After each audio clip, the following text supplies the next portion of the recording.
Bom dia, boa tarde, boa noite. Estamos aqui com mais um podcast pelo YouTube, no canal Mila5369.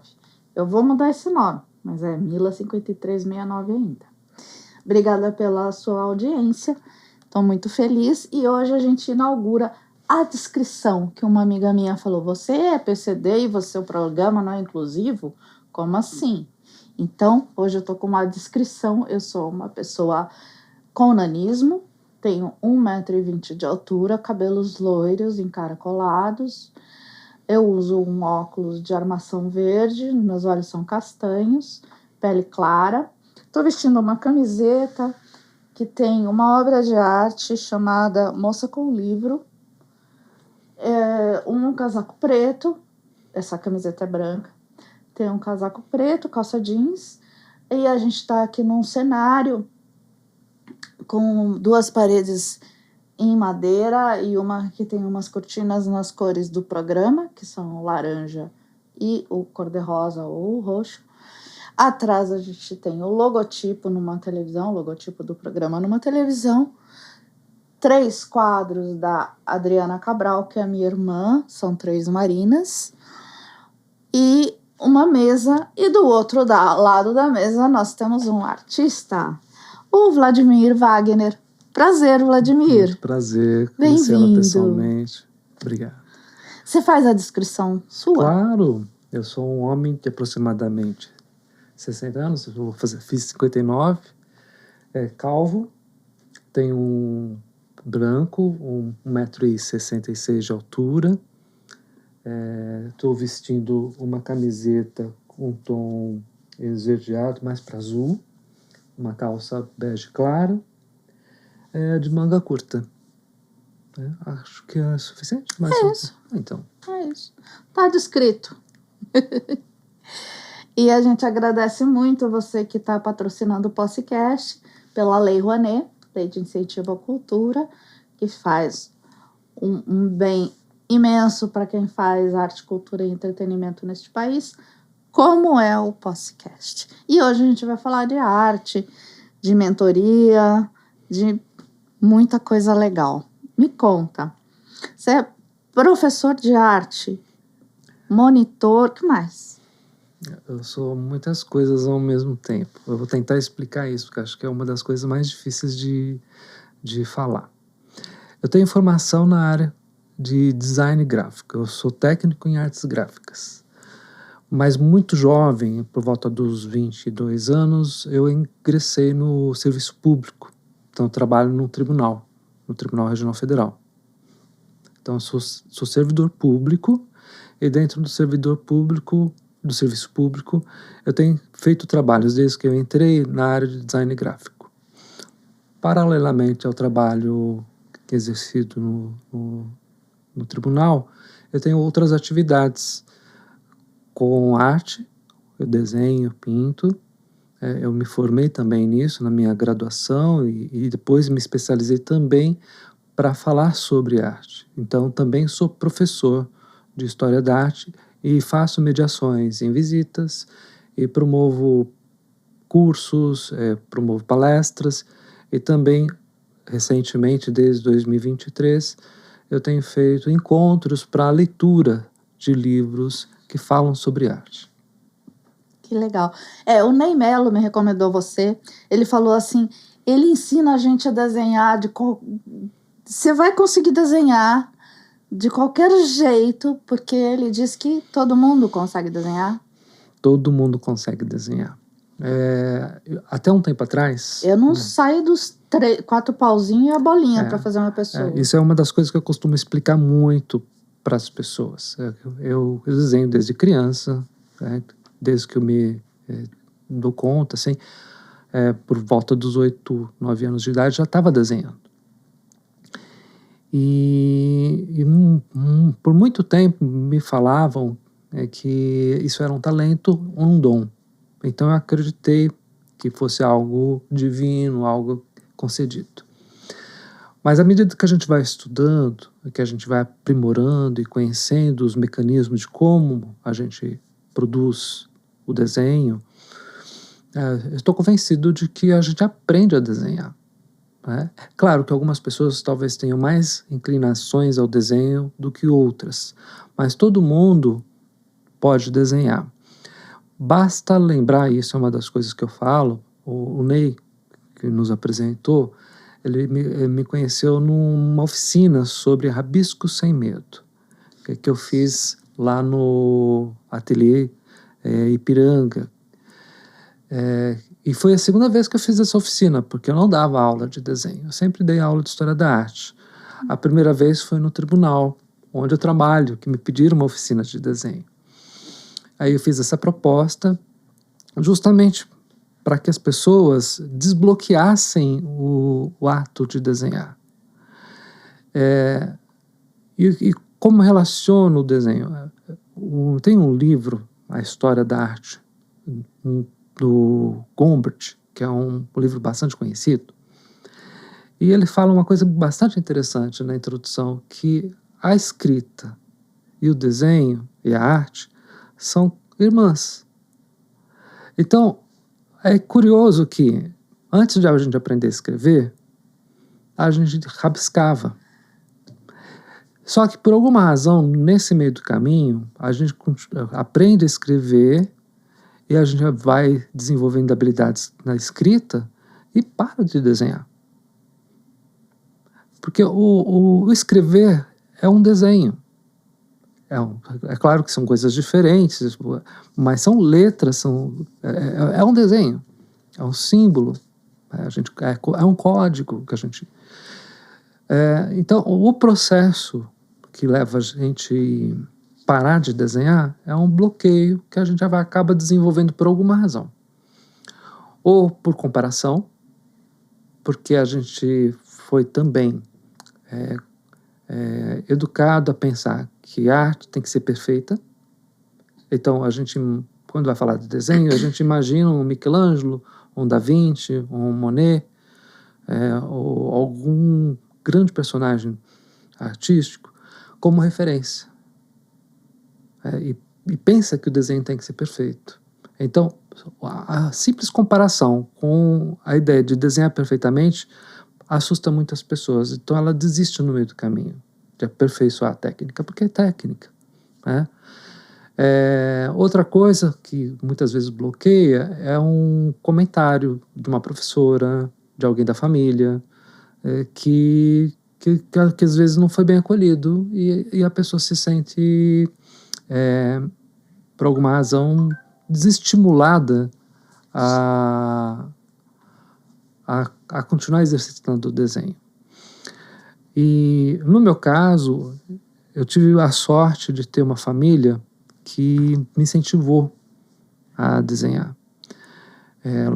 Quando eu me dei conta que eu sabia desenhar, meu pai, minha mãe, meus tios, minha avó, todos me ajudaram e me incentivaram a desenhar. Eu tinha um tio, que já é falecido, que ele, percebendo que eu tinha potencial para trabalhar com desenho, com arte, ele me dava de presente caixas de lápis de cor e cadernos de desenho. Que tio querido. Obrigada, tio. É o tio Manolo. Tio Manolo. E assim, e tem alguns parentes também, o meu tio Cláudio, o irmão da minha mãe, que também desenhava. Quando ele soube que eu gostava de desenhar, também mandou desenhos de presente para mim. Eu tenho até hoje guardado esses desenhos. Então eu tive incentivo. E na escola, a partir do momento que os professores percebiam também a vontade e o desejo de desenhar, incentivavam. Que bonito isso. Então, o incentivo faz uma diferença mesmo. E outra também é a persistência, porque assim, o exercício do desenho, como qualquer outro exercício, você precisa ter regularidade, persistência. Quando você vai para a academia, e muita gente não gosta de ir para a academia, sabe que para você chegar a determinado tipo de objetivo, você precisa ter constância. Nem que seja na força da raiva, como o pessoal Exatamente. A escrita, a gente pode não ter uma letra tão bonita dentro dos padrões que as pessoas determinam que é bonito, mas a gente aprende a escrever, né? Isso também é interessante. Eu estou falando da escrita e até tem uma coisa que tem uma relação com o desenho, que como cada um expressa de uma maneira, através da sua caligrafia, a sua personalidade, o desenho também é assim. Então, o teu desenho não vai ser igual ao meu. Então, não cabe comparação. E na atualidade, né, pensando aí no conceito artístico, você pode fazer riscos mesmo, como expressão artística. Só riscar, fazer um círculo, né? Você pode fazer estrelas, você pode fazer sol, fazer formas simplesmente orgânicas, como você... É um exercício. Você pode fazer o desenho a partir de observar alguma coisa, uma flor, uma bola, uma caneca, como você pode criar mesmo na sua mente. Então, todo mundo pode desenhar. ótimo. Tem gente que fica conversando e fica riscando no papel. Ela está desenhando. Ela está dando vazão a algo dentro dela. Porque o desenho, ele é também uma forma de expressão, né? Algumas vezes até uma forma de expressar algo que você não consegue fazer em palavras. Ai, que bonito. E por isso eu trouxe essa camiseta hoje, coloquei ela em sua homenagem, porque veio da nossa próxima pergunta. Isso aqui é do Almeida Júnior, é uma marca de camisetas que eu espero que me patrocine. e é moça com livro. Eles fazem, essa marca de camiseta faz obras de arte e eu gosto muito das brasileiras. Essa camiseta foi por causa do seu... de que você diz do livro como suporte da arte, que eu achei super interessante. Eu sou uma leitora, eu gosto, adoro livros, né? Desde muito criança, acho que foi a minha principal forma de me comunicar, foi através dos livros, eu gosto demais. Então, por exemplo, foi a primeira da classe a aprender a escrever, a ler e escrever, e aí tinha um livrinho, né, o primeiro livro, para ler em um mês, eu li em uma semana e ficava pegando no pé da professora, mais um, né, e escrevi um livro com 14 anos, comecei já. Olha, uma coletânea de textinhos e tal, muito gostoso, e fiquei curiosa. O livro como suporte da arte, me conta mais.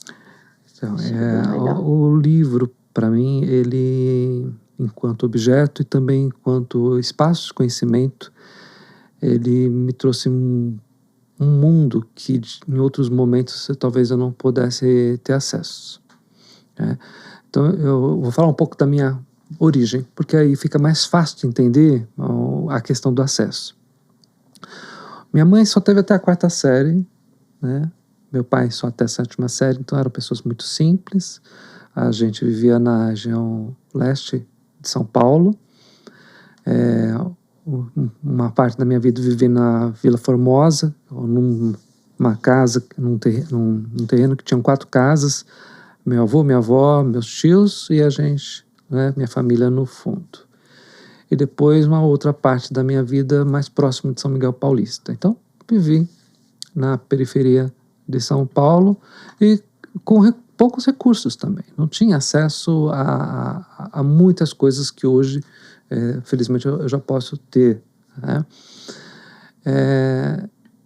Então eu desconhecia, por exemplo, o que era um museu, eu desconhecia o que era viajar, porque meu pai e minha mãe não tinham condições de fazer longas viagens. A gente tinha alguns recursos, o suficiente para a gente poder se manter, e meu pai usava a criatividade para poder trazer um pouco de entretenimento para nós, por viagens como fazer uma pesca, por exemplo, ali em Riacho Grande, né? E foi com o desenho que eu comecei a ter os primeiros contatos com a imagem, né? Então, ou em história em quadrinho. Aí também é uma história curiosa, porque tinha uma banca de jornal próximo da padaria, onde a gente perto de onde a gente morava. E lá, de vez em quando, eu pegava algumas histórias em quadrinhos e através de copiar histórias em quadrinhos, eu também comecei a desenhar personagens. Legal. Eu lembrei de uma historinha tão bonitinha do Maurício de Souza. Sim, sim. Que ele tinha problemas na escola, não tinha paciência de escrever e tal. E a professora viu que ele desenhava muito bem. Aí ela falou para ele, então de hoje em diante, em vez de anotar a aula, você vai desenhar a aula. E aí que ele seguiu. Ela viu, como o seu tio, sim. que o garoto se expressava desse jeito. Exato. E que era o melhor que podia ser feito. E aí ele virou Maurício de Souza, né? E foi, então, bem esse caminho mesmo. Aí as histórias em quadrinhos foi um primeiro acesso, então tem a leitura, tem a leitura de imagens através das histórias em quadrinhos. Depois, quando eu termino o primeiro grau e vou para o ensino técnico, que eu fiz Senai de artes gráficas, é nesse momento que eu tenho um contato maior com os livros de arte. Foi no primeiro ano que eu tive uma disciplina de História da Arte com uma professora chamada Kazu, inclusive é viva ainda. Se ela estiver vendo esse podcast, ela vai ficar muito feliz. Porque muito eu devo a ela, porque ela foi a responsável por eu conhecer um pouco mais da história da arte e também por acessar a primeira vez o espaço museológico. Foi ela que me levou ao MASP primeira vez, junto com um grupo de alunos. Você não tinha ido em nenhum museu antes? Então não. Então, a primeira vez que eu entrei no museu foi aos 15 anos. Deve ter sido fantástico. Sim, foi uma abertura de uma janela para um universo imenso de possibilidades. E a partir de então eu comecei a me interessar mais nesses espaços. Mas onde que entra o livro nessa história? Nessa mesma disciplina, a professora pedia para a gente fazer várias pesquisas e o Senai tinha uma biblioteca, onde a gente também podia pedir livros emprestados. Eu não podia comprar livro com facilidade, não tinha recurso para ficar comprando muitos livros. Então, a biblioteca se tornou o meu espaço para eu poder acessar conhecimento, ler. O espaço também entre ir para o Senai e voltar para o Senai, que era um espaço de mais de 1 hora, por conta... Morava próximo de São Miguel Paulista. A minha escola era na Moca. Então, tinha um intervalo razoável de tempo e eu aproveitava para fazer leituras. E lá tinha muitos livros de arte. Então, eu até comentei, uma das primeiras, com alguns amigos, né, comento isso com frequência também com meus alunos, a primeira vez que a professora pediu um trabalho sobre surrealismo, eu não entendia nada sobre surrealismo, aí emprestei um livro, copiei as coisas que falavam sobre o surrealismo, mas tinha uma imagem que ficou gravada na minha mente. O Castelo sobre os Pirineus, Henri Magritte. Um castelo sobre uma rocha. E essa rocha está flutuando sobre o mar. Você me mandou essa imagem. Mandei essa imagem. É muito linda. E aí, essa vivência com a arte que veio se desenvolvendo me percorreu a minha vida toda até um determinado momento em que eu tive a oportunidade de viajar, ir para Barcelona em 2014, e visitando a Fundação Miró, tinha uma exposição de paisagens e eu não sabia que o quadro estava lá. Aí o quadro que eu tinha visto aos 15 anos, eu vi pela primeira vez, né, eu já tinha mais de 40 anos. Né. Na verdade, eu tinha mais de 40 anos. E assim, eu fiquei fascinado, assim, meia hora em frente ao quadro, relembrando a trajetória que me levou a estar lá. E a partir dessa vivência e de outras, eu venho valorizando a reprodução da imagem em livros. E eu fiz um mestrado na Unesp falando sobre mulheres artistas. Eu usei como recorte uma revista que foi publicada pelos Modernistas em 22. E quando eu resolvi fazer o doutorado, eu ficava procurando algo que tivesse uma relação também com a área gráfica. Foi quando um amigo meu, que é professor de arte também, sugeriu pesquisar a Cecília Meirelles e a Noêmia Mourão, que elas tinham publicado livros. E eu falei, mas como é que eu vou fazer essa relação? E à medida que eu fui pesquisando, me despertou essa curiosidade mesmo, mais aprofundada sobre como o livro ele permite que a gente acesse a arte mesmo antes da gente chegar ao museu, né? Em muitos casos, a gente acessa a arte mesmo que a gente não tenha essa possibilidade, né? E aí eu vou explicar isso melhor. Então, um dos livros é esse aqui, que é o Batuque, Samba e Macumba. Você sabia que a Cecília Meirelles desenhava?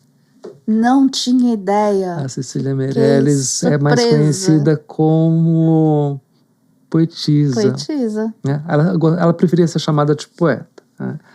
Eu também gosto mais. Acho poetisa meio pretencioso. E aí ela fez uma série de desenhos ali próximo de onde ela morava no Rio de Janeiro, entre 1926 e 1934, retratando a cultura negra, afro-brasileira. Então, é um dos primeiros registros que a gente tem do início do século XX. Gente, que curioso! Sobre a cultura afro-brasileira. Ela fala, num discurso que ela fez depois, nos anos 30, em Portugal, que ela meio que faz uma coisa antropológica, de olhar, estudar, questionar. Tem algumas questões que ainda são observadas no texto da Cecília Meirelles e nos desenhos que ela faz. Olha isso, que bonito! Muito. E aí ela tem vários registros. Aí o que aconteceu? Esses desenhos eles foram publicados numa revista em Portugal, mas até os anos 80 nunca tinha sido publicado aqui no Brasil. A Cecília Meirelles já era falecida, mas a neta dela, a Fernanda Correia Dias, projetou um livro onde ela trouxe para nós esses desenhos. Reproduziu muitos deles. Que interessante. O da Frei, o anterior. Esse aqui. Esse, olha que bonito. Só traços. Sim, sim. Não tem... E aí a gente, através desse livro projetado pela Fernanda Correia Dias, a gente consegue acessar os desenhos da Cecília Meirelles. Na minha pesquisa, eu não consegui encontrar originais. Talvez tenham em algum lugar, em coleções particulares, mas o acesso que a gente tem a essa produção da Cecília Meirelles é por meio do livro. E ela fez uma carreira paralela de desenhista e escritora, ou elas se misturavam? Algum dia, por exemplo, ela desenhou algo que ela tinha escrito? Então, ela chegou a trabalhar fazer algumas ilustrações, né, nesse período. O primeiro marido dela, o Fernando Correia Dias, que era português, ele era designer gráfico, ele era desenhista. Tudo indica que ela teve ali contato com ele, e esse contato também estimulou que ela desenhasse. Mas ela já fazia desenhos desde muito cedo, e conversando com a Fernanda, que é a neta dela, por ocasião da pesquisa, ela já mostrou que ela já tinha essa habilidade. Porque a Cecília Meirelles, como muitas pessoas que a gente conhece, tinha mais do que uma habilidade. Né? Só para a gente lembrar, a Cecília Meirelles, além de ser poeta, escritora, ela também foi repórter, ela trabalhou como representante, ela também foi colunista, ela também fez estudos sobre educação e ela também desenvolveu pesquisas na área de folclore. Então, era uma pessoa, como outros intelectuais, que tinha interesses múltiplos. E o desenho era um deles. É que todas essas funções, jornalista, né, pesquisa de folclore e tal, elas são da escrita. E aí me aparece a parte gráfica do desenho. Exato, e que é super surpreendente, curioso. é muito bacana. Esse aqui é uma preciosidade. Assim, ele já foi feito mais 2 edições desse livro, mas essa aqui é da primeira edição. E é uma preciosidade.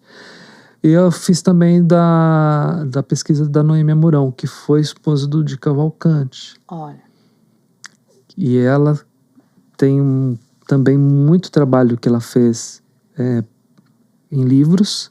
Inclusive, ela mesma produziu alguns livros com essa característica, onde o próprio livro é uma obra de arte. Então, esse aspecto me interessa.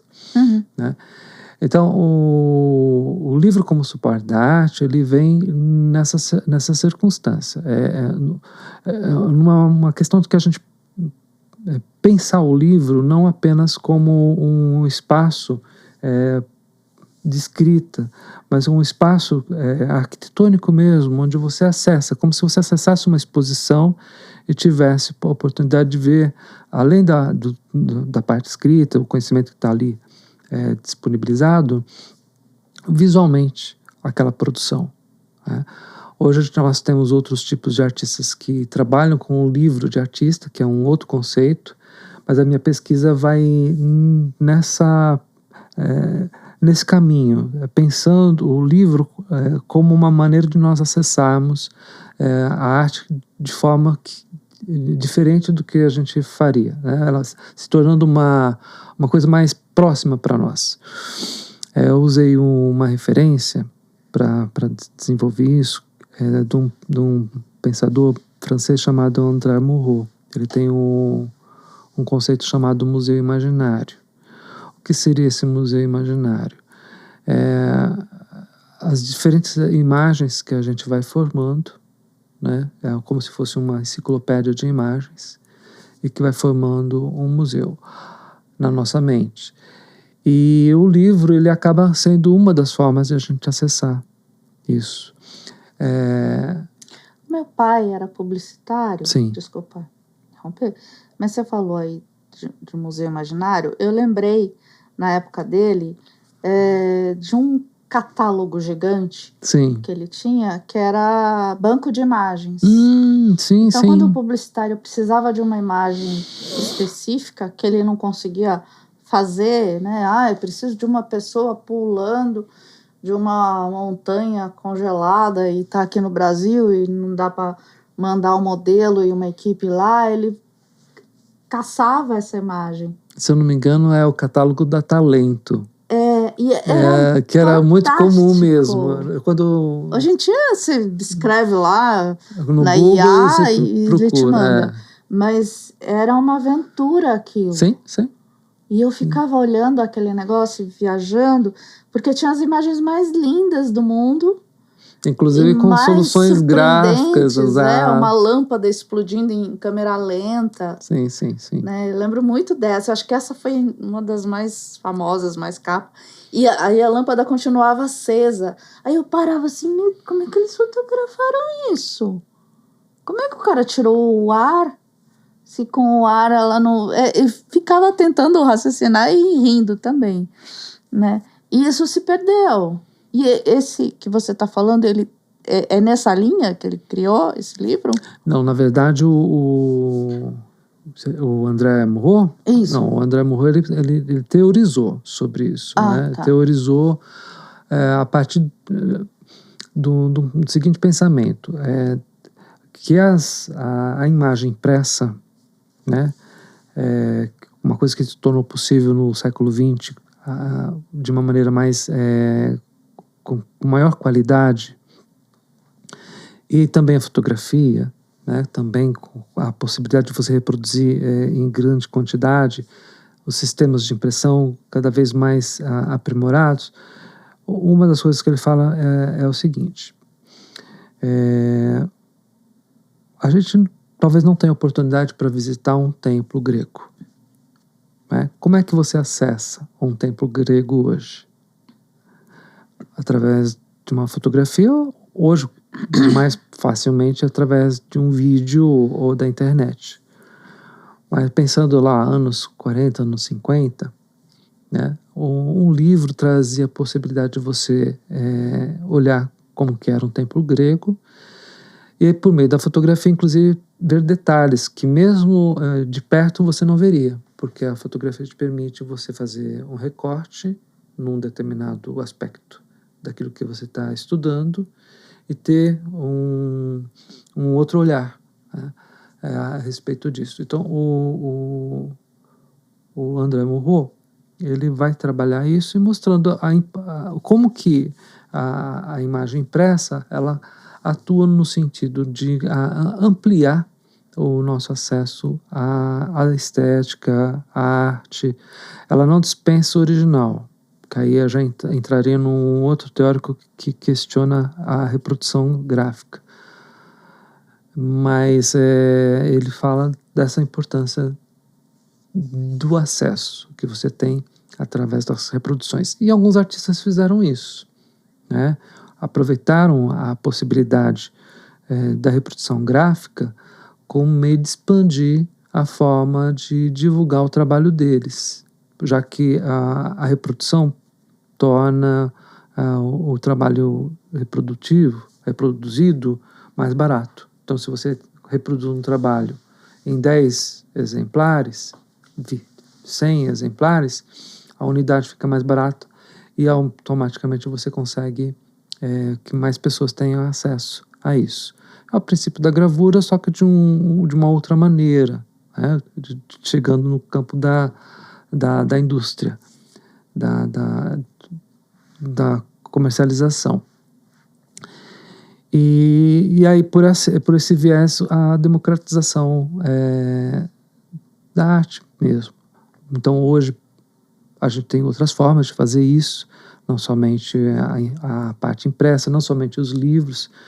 Hoje em dia, a gente tem recursos como a própria internet, a tecnologia que você até pode visitar um museu através de sites ou do próprio museu que tem ali um recurso de visitação online. Uhum. Mas ainda o livro ele tem aí o seu encanto próprio, de você poder ter aquele momento de folhear e talvez até desconectar da internet um pouco, né, já que também a gente tem um movimento nesse sentido. O livro como objeto eu gosto, inclusive. É uma outra experiência, né? Sim, você sim. pegar, você olhar, tem um cheiro, tem Sim. um peso. O Você tato, né? O tato. Que a gente, de folhar. Você tem uma experiência diferente. Sim. Né? A própria capa, a maneira como ela é pensada, que ela já é criada para a gente se atrair a ela. É um objeto que evoca o toque. Uhum. Aliás, falando em objeto, você me trouxe um presente, eu quero ver, que eu fiquei curiosa. Sim! Obrigada. Essa caneca que eu fiz. Que eu achei muito legal aqui. Eu dou cursos de História da Arte, cursos livres. Uhum. E ao final dos gente. cursos, eu costumo sortear para os alunos alguns presentes. E essa caneca surgiu nessa ideia de dar para os meus alunos, e depois eu fiz outras para dar de presente para algumas pessoas, especificamente para isso, que é uma linha do tempo da História da Arte com algumas pequenas reproduções. Gente, que máximo, tá tudo aqui. Olha. Eu tenho uma história engraçada com essa Vênus. Como fala? Vênus do? Willendorf. Willendorf, que foi a primeira, não sei se vocês conseguem ver daí. Foi a primeira obra de arte que encontraram, é isso? Uma das... Não é a primeira obra de arte, mas é uma escultura da antiguidade, né? Porque a gente... Pré-história. Porque assim, a gente tem de arte mais antiga conhecida e preservada de alguma maneira, as cavernas de Lascaux, na França. Aqui no Brasil a gente tem no Piauí, a Serra da Capivara, e Que, em aliás, outros lugares. Eu entrevistei aqui o Nascimento. Oi, Nascimento, que é lá da Serra da Capivara. Né? Da cidade, eu esqueci o nome da cidade, gente. Que vergonha. Coronel, alguma coisa. Perdão, gente, eu vou colocar aqui embaixo, tá? E aí ele falou que é incrível, porque você, a 10 minutos da sua casa, você tá ali no parque. Sim, sim. E que você tá diante de uma coisa que foi feita muito tempo atrás, que você nem existia como ser humano. Sim. Como o ser humano moderno. Exato, hoje em dia. E ele falou que é comum lá, a 10 minutos da casa dele. Olha que gostoso. Achei o máximo. Isso aqui é muito lindo. Olha que legal, gente. A história da arte. Aí eu tenho uma história engraçada com essa Vênus, que eu gosto muito, acho uma figura muito bonitinha, assim, muito simpática. E eu quis colocar ela na internet. E falei, não, isso aqui não vai dar certo porque a desinteligência artificial vai colar nela, falar que é imoral, sei lá, um corpo nu, essas bobagens, né? Aí eu fiz um biquíni. E ficou tão engraçado. Mas mesmo com biquíni, o Facebook veio me falar que tinha uma imagem proibida.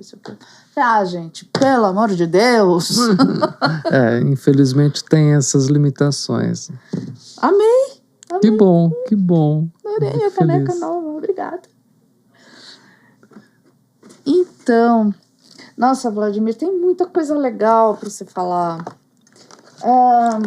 Me conta aí das aulas de desenho, como é que são essa aula com o Ney que o Ney fez, isso de desenhar, você já contou no comecinho, mas... E aí tem dado bastante repercussão? Então, como eu disse, só foram duas oficinas. A primeira vez foi no tribunal, né? No Tribunal Regional Federal. Fala do tribunal. Como é que é mais, acho que é até mais urgente, sei lá. O que você faz lá? Como é esse trabalho de arte numa coisa que, a meu ver, assim, não teria nada a ver? Você faz o planejamento gráfico deles, é isso? Eu vou explicar melhor. Eu achei tão legal essa mistura. Eu trabalho no tribunal há 36 anos. Eu entrei muito jovem lá. E já tinha formação na área gráfica. Então, quando eu entrei, e era um tribunal novo, que ele veio com a Constituição de 1988, eu prestei o concurso em 89 e em 89 comecei a trabalhar lá. Então, eles estavam carecendo de pessoas que entendessem de áreas específicas. E quando viram o meu currículo, falaram, olha, você vai trabalhar na parte gráfica. Quando eu entrei, eu não imaginei que eu fosse trabalhar, porque eu prestei o concurso para um cargo que é um cargo genérico, né? Que não específico. Eu até achei que eu não fosse mais trabalhar na minha área de trabalho, porque quando eu prestei o concurso, o que eu estava procurando? Eu estava procurando um emprego que me possibilitasse fazer outras atividades. Porque o horário de trabalho lá, quando eu entrei, era das 11 às 19. Então pensei, bom, no período da manhã eu consigo fazer outras coisas. Porque antes disso, o que acontecia era que eu não podia ter outras atividades. Eu trabalhei numa agência de publicidade, numa assessoria de imprensa e numa gráfica. E normalmente começava muito cedo, terminava tarde, e dependendo do lugar, às vezes eu nem tinha horário para terminar. Então eu queria um lugar que eu pudesse ter mais tempo para mim. E deu certo. E daí foi nessas circunstâncias que viram meu currículo, perceberam que poderia trabalhar na parte gráfica inicialmente. E aí comecei fazendo coisas que aparentemente são bobas, né? Um formulário, um desenho de formulário, uma capa de alguma coisa. E à medida que eu fui percebendo que dava para expandir, o meu trabalho, eu fui expandindo. Então, fazer ilustração no informativo, que aí eles começaram a criar informativos internos. Também começar a desenvolver trabalhos gráficos, como livros, como panfletos, que na época se usava muito, muito impresso, né? Então, foram coisas que eu comecei a fazer daquilo que a minha formação na área gráfica havia me habilitado. Aí, por volta dos anos 90, 95, foi quando eu resolvi fazer minha graduação. Que eu fiz a graduação um pouco mais tarde que a maioria das pessoas fazem. Eu tinha 27 anos. E aí eu comecei me especializei em educação artística na área de artes plásticas. Então, tinha formação técnica, que me habilitou a fazer as coisas que eu faço. E fui caminhando até a atualidade, e me atualizando com a parte tecnológica, e desenvolvendo um caminho paralelo, que foi onde eu desenvolvi a parte artística com desenho, pintura, e também a parte de história da arte, a parte teórica. E como eu tenho esse trabalho paralelo ao tribunal, começou a aparecer também algumas outras coisas dentro do tribunal. Então, em 2008, recebi uma possibilidade de dar aula de história da arte lá dentro.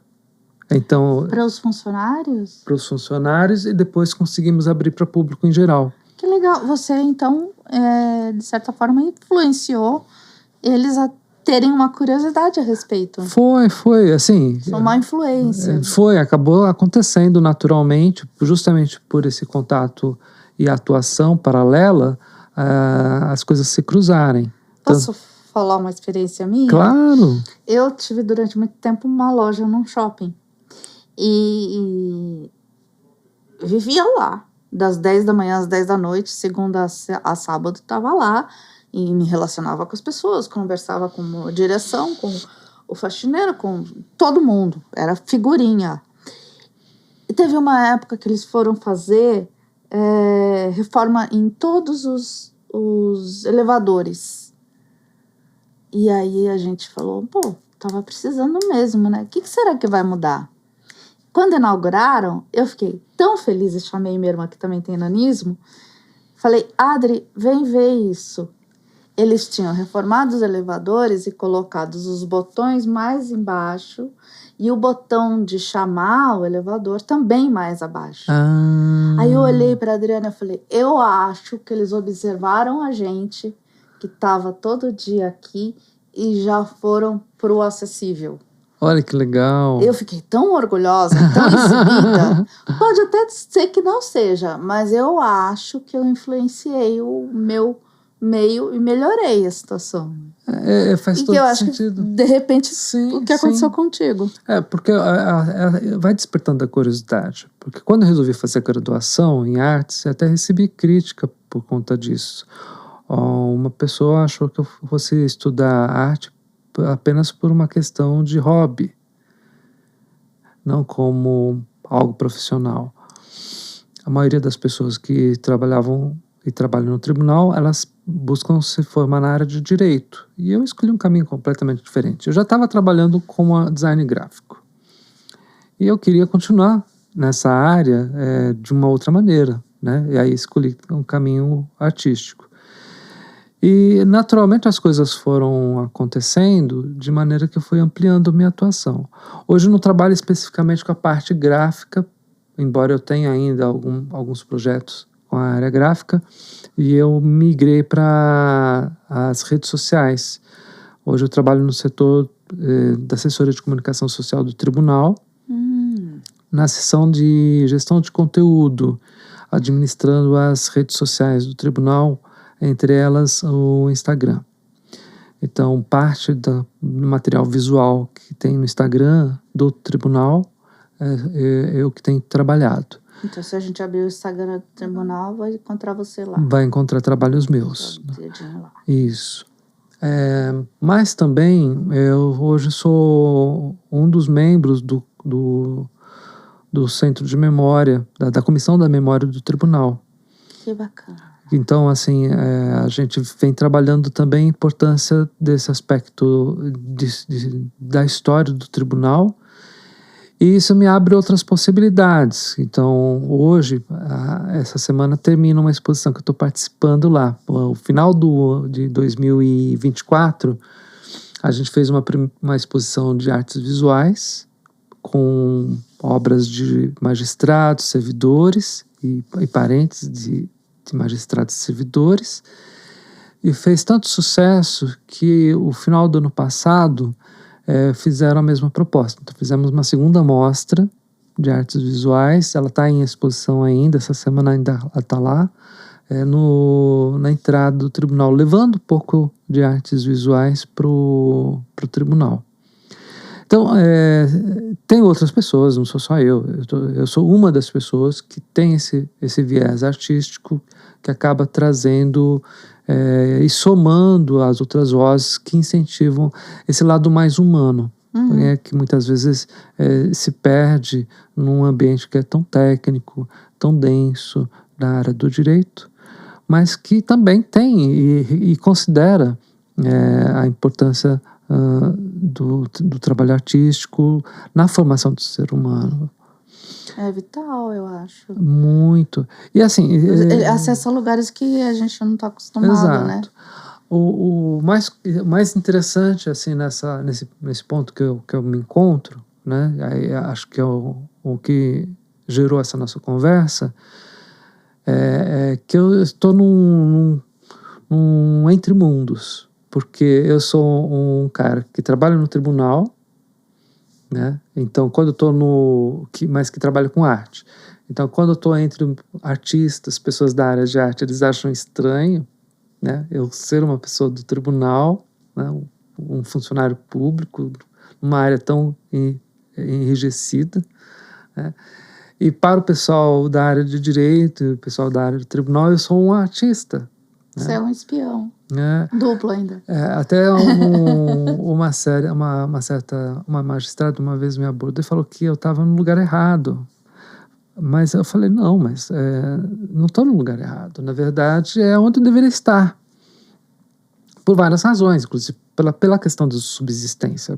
Porque a razão de eu estar no tribunal era porque eu precisava também sobreviver. Eu precisava encontrar um meio onde eu conseguisse trabalhar e poder fazer outras coisas. Então, o tribunal surge na minha vida como uma forma de manutenção. E é claro que ele me possibilitou coisas que talvez de outra maneira não teria feito, né? Então, o trabalho no tribunal me possibilitou abrir campos para outras áreas, estudar mais, porque meus pais não tinham condições de pagar meus estudos. Então, eu pude pagar o meu próprio estudo, depois investir numa educação mais intensa, a ponto de conseguir fazer um mestrado, doutorado, e viajar, onde eu pude observar as obras de arte que eu tinha estudado em livros. E aí, de alguma maneira, compartilhar isso, porque acho que o mais gratificante também é poder, através do conhecimento adquirido, partilhar o conhecimento. Eu estava falando isso ontem no clube de leitura que eu reiniciei. Quando a gente partilha o conhecimento, ele é uma matemática muito diferente. É um dividir que multiplica. Quanto mais você compartilha, mais você tem. É como o amor, né? Exatamente. Ela cresce na divisão. Exatamente. Essa é a lógica. E eu tenho... Que forte. Não, é forte, é intenso, e eu percebo isso também pelos feedbacks. As pessoas que passaram pelos meus projetos, estiveram comigo, o quanto o olhar muda, né, a partir desse contato artístico, né, com a arte. Né, através dos cursos, alguns mais recentemente através do desenho, porque eu nem fico tocado, né, com a ideia de rabiscar sem medo, mas a proposta dos cursos que eu ministro é justamente para você não ter medo de apreciar uma obra de arte. É uma das coisas que mais as pessoas me falam, é que elas não entendem de arte. E aí eu falo, não, todo mundo entende. A partir de um ponto. Todo mundo tem uma medida de repertório, né? E aí se você quer agregar esse repertório, você pode ir ao museu, ver a primeira vez, talvez você leve um tempo para apreciar, para conhecer, você vai mais outra vez, você vai começar a olhar diferente. Você vai ler sobre a vida de um artista, ver um filme sobre a biografia de um artista, observar uma obra de arte por mais tempo, não ficar preocupado com a etiqueta, não ficar julgando também se isso é bom ou se é ruim, porque até o Gombrich fala isso na introdução dele, do livro, né? Gostos são diferentes, e pode ser aprendido também, né? Ontem a gente fez a comparação de estudar arte com apreciação de vinho. Por quê? Você pode ter um gosto, você pode gostar de vinho, mas algumas pessoas gostam de apreciar o vinho de uma maneira mais intensa, ao ponto de conhecer as diferentes uvas, onde ele foi produzido, as nuances, as fragrâncias, perceber no paladar as diferenças. Então a arte é um pouco isso, você aprimora o teu olhar, né? Assim como o vinho você aprimora o paladar e o conhecimento através disso, né? Que você vai pesquisando, vai sentindo. A arte também se aprimora, né? Através do contato com a arte, do observar, do sentir mesmo. Que máximo! Aprimorando o olhar aqui com o Vladimir Wagner. Nossa, cara, que riqueza de papo!